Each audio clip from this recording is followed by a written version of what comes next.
World News Today, brought to you by Continental Radio and Television Corporation, makers of Admiral Radio, America's smart set. By shortwave broadcast, direct from important overseas stations, as well as the leading news centers of our own country, CBS correspondents are waiting to bring you a complete report from the world's political and battlefronts. But first, here's Doug Edwards. There's more good news from North Africa. Allied armies are threatening both Sousse and Kairouan as Rommel pulls his Axis forces into the northern tip of Tunisia. American bombers have again raided Naples. RAF planes were over southwest Germany last night. And Berlin says the Red Air Force has joined the Allied offensive against the German homeland. In Russia, the Nazis are reported moving up supplies and men for a new summer drive. But for our first report from overseas, Admiral Radio takes you now to CBS Algiers. Charles Collingwood reporting. This is Charles Collingwood at Allied Force Headquarters in North Africa. By now, most of the Axis forces in North Africa have been squeezed into the northeast corner of Tunisia. If there are any German or Italian troops south of Sousse, they are probably in our hands. This battle is moving so fast right now that all our information is miles out of date. But the last we heard, our forces from Fondou were near Kairouan, and the 8th Army was well on the road between Sfax and Sousse. The Germans are moving into the hills of northern Tunisia very fast. They are pausing only to fight isolated rearguard actions and to lay minefields. One of the most spectacular sides of this North African war right now is the campaign of American P-38 fighter boys that they're waging against the German transport planes. You know that yesterday they got 40, and a few days ago they got 18. Well, today they got 21 more. The Germans always use their transport planes in a crisis, and this is certainly a crisis now. They are using them to bring over gas and oil and ammunition. But we are taking a terrible toll. With today's 21, we have shot down 79 in the last 6 days. Rommel probably made his decision to pull up his stakes and head for the north as soon as the 8th Army breached the Wadi Akarit. At that time, the big threat to his retreat was the possibility of a successful Allied thrust to the sea, like the one that is now moving from Fondou to Kairouan to Sousse. It's up in the mountainous northeast corner of Tunisia, where something like 200,000 Axis troops must be concentrated now as the final battle for Tunisia will be fought. The British offensive up there around Medjez El Bab, which was designed to secure better battle positions for the final drive to Tunis, has made an advance of 10 miles between Medjez El Bab and Menchar, and between 1,000 and 2,000 prisoners were taken. The concentration of both forces on both sides up in northern Tunisia will be something terrific. All the forces that were stretched out from Tunis to the Maris line have been drawn up into that corner. There is no doubt that the German will be beaten up there. But it's going to take some of the hardest fighting that this war has seen to do it.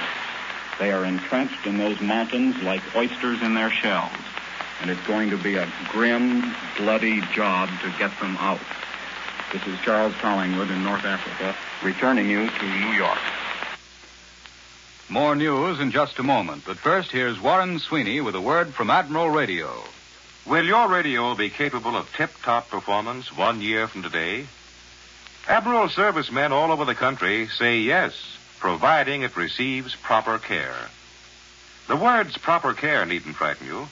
Your radio can have the best of care without inconvenience to you or your family. All you need do is make one phone call, nothing else. Phone your Admiral dealer, ask him to check your radio twice a year regularly. He'll then give it the thorough Admiral step-by-step examination by which Admiral dealers anticipate and prevent trouble. One of these steps is a checkup of all tubular and filter condensers, especially of the wax used in their construction. Should this wax melt, as sometimes happens when a set is used continuously, the result may be a defective circuit and a radio out of action. An Admiral dealer, in making regular checkups, will discover such trouble spots early, take measures to correct them. He'll render many other services which will help prolong the life of your radio. If he sees some vital part that needs replacement, he'll order a new one immediately, and despite shortages, probably have it in time to keep your radio in continuous action. Yes, your radio can have the best of care without inconvenience to you. Call your Admiral dealer first thing tomorrow. Ask him to check your radio twice a year regularly. There's only a nominal charge for this service. Now, here once again for Admiral Radio is Doug Edwards. The vast Russian front remains comparatively quiet again today, but Moscow observers seem to believe that behind that curtain of inactivity, the Germans are preparing for another summer offensive. Reports from the front say the Nazis are wheeling up fresh material in reserves. Red Army planes are said to have destroyed or damaged at least 36 trucks in the last 24 hours. Otherwise, the lull is broken only by occasional artillery exchanges and light patrol activity. The Russians say they've repulsed several minor charges against their Donetsk River bridgeheads. On the Central Front, Soviet forces have consolidated positions 32 to 50 miles from Smolensk. The latest Moscow War Bulletin reports that no important changes took place at any point on the 1,500-mile battle line. However, German planes are also striking at Russian communications. 80 bombers raided a railway station, but dispatches say Red planes broke up their formation. The newspaper Pravda reports a great increase in aviation transport traffic, with heavily loaded trains and planes on both sides shuttling supplies and men to the front and carrying away wounded. That's the latest on the fighting in Russia. Admiral Radio had hoped to bring you a report direct from Moscow by Quentin Reynolds, war correspondent for Collier's Magazine. But atmospheric conditions have made the broadcast unintelligible. However, Reynolds has cabled us this report. He says, Moscow is the city where Hitler's dream ended. Someday, historians will immortalize the small suburb of Moscow called Khimka. You can get on a streetcar in front of the Kremlin and be in Khimka within half an hour. It's just another suburb. But Khimka will live forever, because it was here in October of 1941 that Hitler's dream ended. His army was battering at the gates of Moscow then, and one day a German tank penetrated as far as obscure Khimka. That tank and the German soldiers in the tank died, and the Nazi dream of Russian conquest died too. Hitler never was able to get that close to the Kremlin again. I was in Moscow then, and the city was unafraid but grim, and no smiles were seen on the men and women who walked on the streets of Moscow. Moscow was fighting with her back to the wall, and she knew it. But she fought back just as London once fought back, and faith and courage of her sons and daughters were rewarded. Now I've returned to this city of courage. The nearest German is 200 miles away, and Moscow is confident that soon that distance will be increased. Moscow is not overconfident or falsely optimistic, but Moscow is no longer the grim place it was in 1941. Today the streets are thronged with soldiers on leave. Each night the opera is crowded with men in uniform and with factory hands. The people of Moscow have been at war now for nearly 2 years, but they are neither weary nor have they weakened. Quentin Reynolds continues, when you come here directly from New York, as I did, it is impossible not to notice the great contrast. A month ago, I was annoyed because sometimes in New York I had to walk a few blocks before getting a taxi cab. Here in Moscow, there are no taxi cabs, no private cars, and no transportation except streetcars and subway. Mostly we walk. Gasoline, oil, and rubber are too precious to use for anything except war purposes. The dim out in New York annoyed us all a bit. Here in Moscow, there's a complete blackout, and you don't go out at night unless it's absolutely necessary. When I left New York, some people were grumbling because of food rationing. Here in Moscow, you can get 1 slice of butter per day, 1 lump of sugar per meal, and of course steaks, roast beef, and chops, as we know them at home, do not exist. When I left home, people were worrying because whiskey and gin were scarce, and it was difficult to obtain vintage wine. Here in Moscow, one is very lucky to get an occasional glass of vodka. There's nothing else. Moscow is making teetotalers out of even American correspondents. We have a midnight curfew in Moscow. The streets must be kept clear in the event German bombers come. Each of us has 1 electric light bulb in his room, no more. Electric power is needed for war purposes. We seldom have water in Moscow. Power and fuel are needed to run the factories. New York is really not so badly off after all. But no matter what privations, no one here grumbles. Even now, the people at home have a tendency to let the army fight the war. Moscow knows that armies alone can't win wars. Here, every civilian knows that this is his war, and he's doing something about it. Yesterday, I stood on an embankment of the river.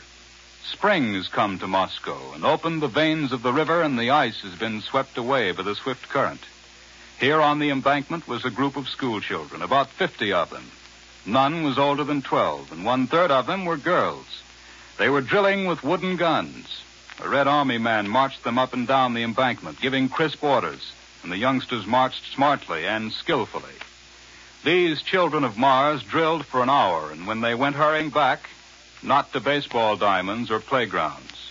Moscow is at war. Each child has his war job. The report from Quentin Reynolds goes on. I've heard people in New York grumble about the servant problem. Here in Moscow, only the very young and very old can be released for domestic service. Housewives with husbands and sons at the front have to do their own marketing, cooking, and housework, and take care of the babies besides. When school is dismissed and drilling is over, these school kids help. They mind babies. They help with dishes. They run errands. They scrub floors. They're organized into what they call the pioneers, much like our Boy Scouts. They work hard, these children who have no time to play, but they are happy. Each child has heard his mother and father say 100 times, "This is your war, too." And each child makes it his war. Every civilian in Moscow has made it his war. Perhaps New York can learn something about the city of courage. And that's the report from Moscow, cabled to us by Quentin Reynolds. In Britain, Allied bombers and fighters are reported to have been over the enemy-occupied continent today following a heavy attack on Germany last night. For these details and other developments, Admiral Radio takes you to CBS London. John Daly reporting. The RAF was out last night attacking targets in southwest Germany. Details so far are scanty. The communique reported heavy clouds, which made it impossible to see results. 2 German fighters were destroyed. 18 RAF bombers are missing. It's thought that the RAF force was a large one. Coastal residents heard planes roaring over the coast from midnight to dawn. A climax is near in the French problem. General de Gaulle presided over a 3-hour meeting of the French National Committee today, which was convened to hear General Catrou's report. Yesterday, Catrou, de Gaulle's representative returned from North Africa, was closeted with de Gaulle in a private conference on the formula for French unity which Catrou and Giraud had agreed on. The committee has had nothing official to say about the conference, although a spokesman reported that Catrou told the committee that all Frenchmen in North and West Africa were eager to see the establishment of a central and provisional authority as soon as possible. Catrou appears to have held the floor for most of the meeting. Evidently, he was impressing on de Gaulle and the committee the urgent necessity of accepting the formula he arrived at with Giraud. The Giraud-Catrou plan is the essence of fairness and has the complete backing of the British and American governments. A high-fighting French official has told me that the meeting went well today. But in authoritative quarters here, there is still no disposition to be too optimistic about de Gaulle's reception of the plan. It's hoped that Catrou may be able to convince de Gaulle that a refusal to accept the plan will be considered capricious by the British and American governments, and that it cannot but result in the loss of the sympathy of many who have consistently supported the fighting French. It's worth noting that today's London Observer, an independent, middle-of-the-road paper, is very critical of the fighting French attitude. It flatly states that the task of overcoming the obstacles to French unity has not been lessened by the attitude adopted by the fighting French in recent events. It is the first time that an influential London paper has used such strong language in criticizing the fighting French, and it reflects a growing impatience in British circles with de Gaulle's intractability. With all the problems that face the United Nations before the war can be won, it might be well for all of us to pay attention to a notice that was put up on the bulletin board of the Services Club in London's West End last night by an enterprising soldier poet. It said, "The Lord gave us 2 ends to use, one to think with, one to sit with. The war depends on which we choose. Heads we win, tails we lose." Now back to CBS New York and Doug Edwards. Next, for news on the home front, Admiral Radio takes you now to CBS Washington. Lee White reporting. The president had until last midnight to veto the debt limit extension bill, which carries a rider repealing his order limiting salaries to $25,000 a year. Since he failed to do so, the bill is now presumably a law, and the ceiling on salaries is lifted. At 4 o'clock this afternoon, however, the president will issue a statement on the subject and will doubtless explain his reasons for giving in to Congress. Speaking of price ceilings, economic stabilizer Burns told us at the White House on Friday that we might expect an OPA announcement yesterday fixing prices on many food items at levels somewhat lower than those prevailing today. No such announcement was forthcoming yesterday, and it will not be made today either. But an officer of the OPA has just assured me that ceiling prices will be announced sometime in the next few days. The fact that the announcement is being held up, however, may have something to do with the squabble now going on over grade labeling. This, of course, is designed to protect the consumer, to assure him that quality is standard. Since price control went into effect, however, many food processors have found it either necessary or convenient to lower quality in order to make a profit at the prices fixed by the OPA. So far, OPA in some instances has tended to wink at the practice, in the belief that it would be powerless to prevent it in any case. But labor has been making an issue of the matter, and OPA has been paying lip service to the proposition that lowering of quality is in violation of the Price Control Act. Here in Washington, it's understood that the president intended to demand grade labeling in his Hold the Line message last Thursday night, but that he struck out all reference to the matter at the insistence of Mr. Brown. This has angered the representatives of labor, and they're now demanding the removal from OPA of certain former advertising men whom they accuse of representing the interests of clients rather than the public. In the last analysis, however, what OPA will do about grade labeling will probably be decided by economic stabilizer Burns, and he's believed to be strongly in favor of enforcement. I return you now to New York and Doug Edwards. Here in our New York studio is Columbia's military analyst, Major George Fielding Elliott. The British pursuit of Marshal Rommel's beaten Africa Corps continues on a broadening front as the full power of the British 8th Army deploys in the Tunisian Central Plain. Meanwhile, American, French, and British troops on the German flank are making some progress in the direction of Kairouan, and the British First Army is advancing east of Medjez el Bab.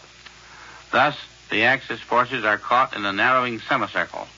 The fall of both Kairouan and the port of Sousse seems imminent, and the great question at this moment is whether the Africa Corps can stop its withdrawal and stand firm on the Enfidaville ridges between Sousse and Tunis, or whether it has gotten altogether out of hand under relentless punishment and is about to be herded to destruction against the sea in the vicinity of Tunis itself. Weighing every known factor, the chances appear about even for this as against Rommel's chance to make a new stand.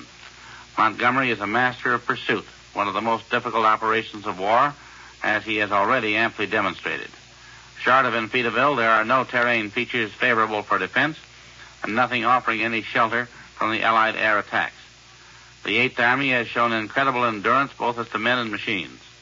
The Africa Corps must be suffering not only heavy losses, but severe deterioration of morale. Thus, all the ingredients of rout and dissolution are present. If Rommel can stem this tide, if he can make another stand, he will have well earned the gratitude of his Führer. In that case, the Tunisian battle will become a great siege, with the Allies holding every sort of advantage, but the Germans will have gained more time. If, on the other hand, as is possible but by no means certain, Rommel has lost control of his forces, then it seems likely that within a very few days we shall see a great German disaster in Tunisia, and only the great fortress of Bizerte will be left for systematic reduction by the methodical methods of siege warfare. General MacArthur reports from Australia that our bombers have made 3 trips over the Jap base at Wewak and its harbor area, shore installation, seaplane base, and airdrome. A 1,000-ton cargo ship was destroyed and 2 others damaged. Wewak is on New Guinea's northeastern coast, about 470 airline miles from our base at Port Moresby and 330 miles northwest of Lae. That's the latest news direct from Australia. For an analysis of the growing air power of the Japanese in that area, here in our New York studio is Columbia's correspondent William J. Dunn, who recently returned from the Southwest Pacific. Mr. Dunn. You've heard a lot of talk in the past few weeks concerning Japanese concentrations in the chain of islands which front Australia to the north. Increased shipping activity, movement of ground troops, and particularly increased air strength throughout this whole area.